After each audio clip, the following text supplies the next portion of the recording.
On Friday, we have the highly anticipated Jackson Hole speech by Jerome Powell and the Federal Reserve. And in my opinion, I think that Jerome Powell will talk very dovish, saying that he pretty much guarantees interest rate cuts will happen soon. And even in the September meeting, he'll pretty much guarantee that.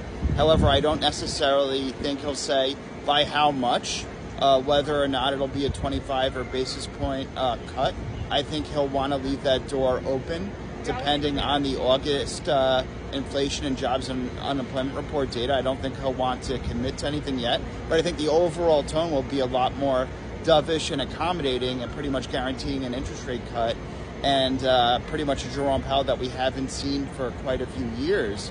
In 2022, Jerome Powell was pretty much saying that inflation's still too hot and that more pain's ahead. In that 2022 Jackson Hole speech, the market was down about 3% for the day and about 3.4% for the week following. In addition to that, in 2023, the Jackson Hole speech, Jerome Powell was saying that it's possible that interest rate cuts might have to rise again because inflation is still too high, but the risks are starting to be in better balance. And in hindsight, at that time, there were no longer any more interest rate hikes. So that was some good news. And then in this Jackson Hole speech, I think we'll see an even more dovish Jerome Powell saying that inflation is getting close to that 2% level.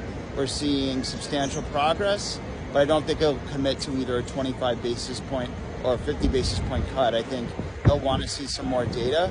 This is especially true since the number of job gains got revised down from the April 2023 period to March 2024, being revised down by 818,000 jobs.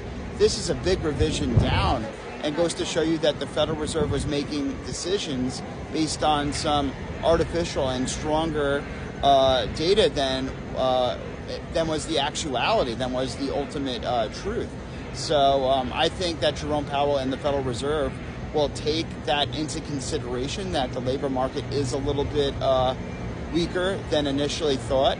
And as I said before, we'll be very dovish in this Jackson Hole meeting. But the fact that the number of job gains was revised down by 818,000 jobs is a pretty big revision down, and showing that the economy and job market isn't necessarily as strong as the previous numbers suggested, and pretty much teeing up that interest rate cut in the September meeting.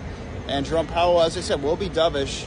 However, I don't think he'll actually set in stone and confirm whether it'll be a 25 or 50 basis point cut in September. We need more data before him and the Federal Reserve can make that decision and determination.